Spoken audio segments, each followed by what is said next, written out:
Hello everyone and welcome to Ferris Sports Update on the Bulldog Sports Network. I'm your host Rob Bentley, and today we'll talk Bulldog Hockey.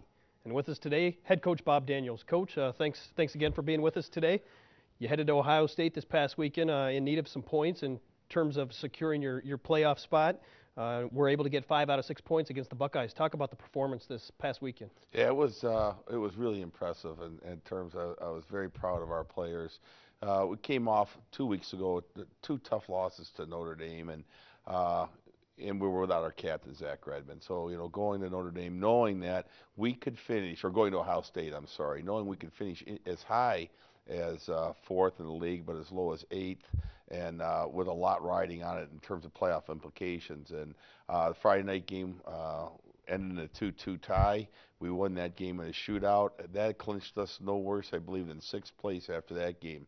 And the following night, we beat it was Friday night actually, but the second game of the series, we ended up winning 3-1. And so then it became a wait and see thing on Saturday, and we needed Notre Dame to beat Western Michigan. We would have gotten 4th place and hosted in the second round. As it turned out, we finished 5th. And we did get a first round bye, and so all in all, I thought the team played really well at Ohio State.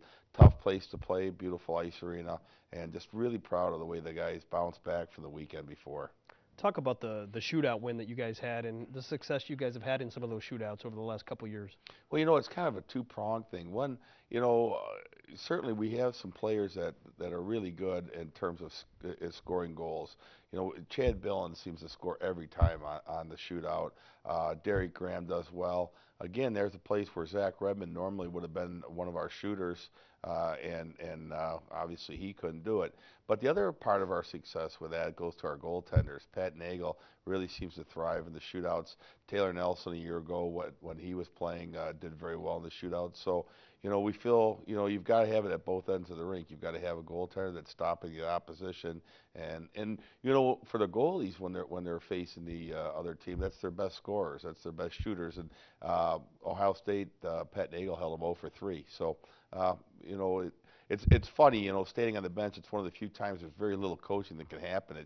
You just turn it right over to the players, and you become more of a spectator than anything else. Talk about how your kids responded to a playoff type situation on the road and how they played being on the road this past weekend. Yeah, it was a playoff type situation, and you think about it, it'd be different if Ohio State was kind of stuck in their spot. But coming into the weekend, if they would have taken 5 out of 6 from us, they could have jumped in front of us. They had a lot riding on the weekend as well. They were hoping for home ice. They even had a shot for a first round bye. So there was a lot on the line for both teams. Both teams know, it's just 2 teams know going in that if one has a very good weekend, it would really propel them in the standings. And fortunately, we were that team that had that weekend. But it was very tense. It was very hard fought. We really wanted to get that first round bye, just feeling we give us a chance to get some guys healed up and healthy for the playoff run. Talk about you got that first round bye. You finished 5th. You already know your opponent a week away, Western Michigan. Tell us a little bit about what you know about the Broncos. Well, we faced them earlier in the season where we won on the Friday night. The second night, we lost to them in a shootout. Jeff Blashill is the coach of Broncos, first-year coach there, and he played goal for us, and as well as was an assistant coach for me years ago. He's done a terrific job with that team. They've got what I consider to be quite a bit of firepower up front. They've got 4 or 5 kids that can really score goals. Probably a little deeper in scoring up front than maybe we are. Defensively, they're good. They're solid there, and they've got a good goaltender in Jerry Kuhn. So it's it'll be tough, and it's kind of caught on there. Their team has the attendance is growing, so this will be a difficult place for us to go and play on the road. The good news for us is we're undefeated in our last 4 road games.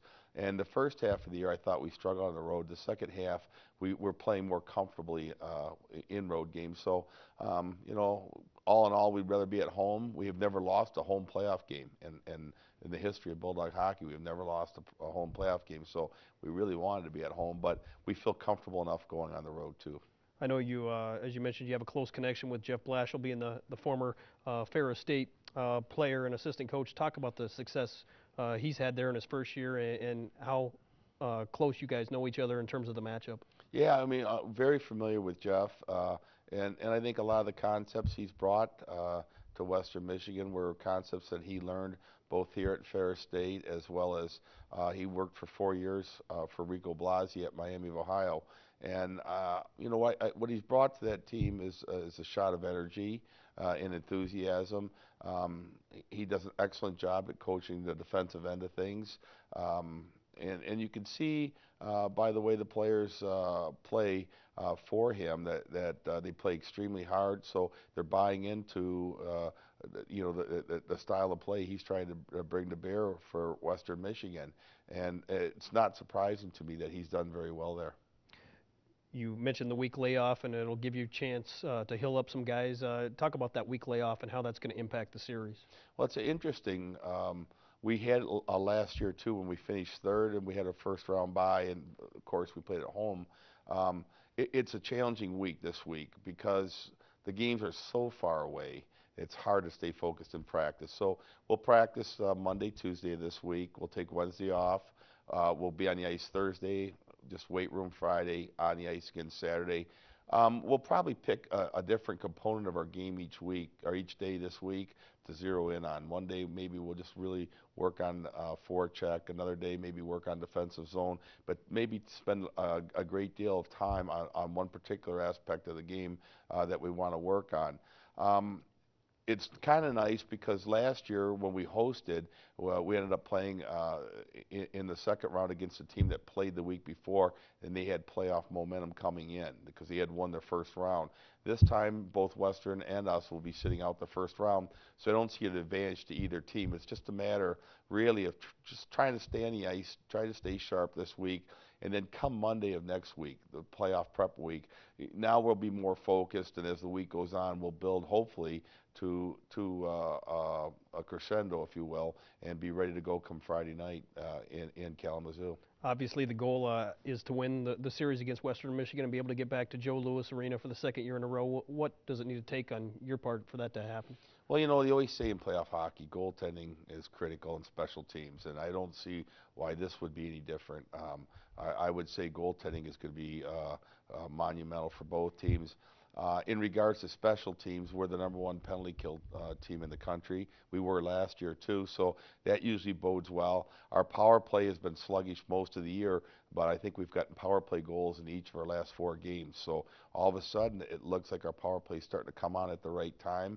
Hopefully that'll continue, and you know, we have a lot of faith in our penalty kill. One of the main things, though, in regards to the penalty kill that I think will be important is, you know, you're not going to go in against a team like Western, and if we give them 7 or 8 power plays in a game, you're not going to hold them 0 for 8. So our goal is to be disciplined, limit their power play opportunities to, you know, no more than 4 a game, and try not to stack them up. In other words, what you really hate to have is a penalty kill. We get our guy back on the ice and then take another penalty quickly. You lose some momentum. All of a sudden, you spend all your time defending. The other team gains the momentum in the game. So, you know, those will be the areas: discipline, specialty teams, and goaltending. Coach, best of luck as you continue on in the CCHA playoffs. Thank you, Rob. That's going to do it for another episode of Ferris Sports Update on the Bulldog Sports Network. A reminder, you can follow all the action of Ferris State Hockey in their march to Joe Louis Arena online at ferrisstatebulldogs.com.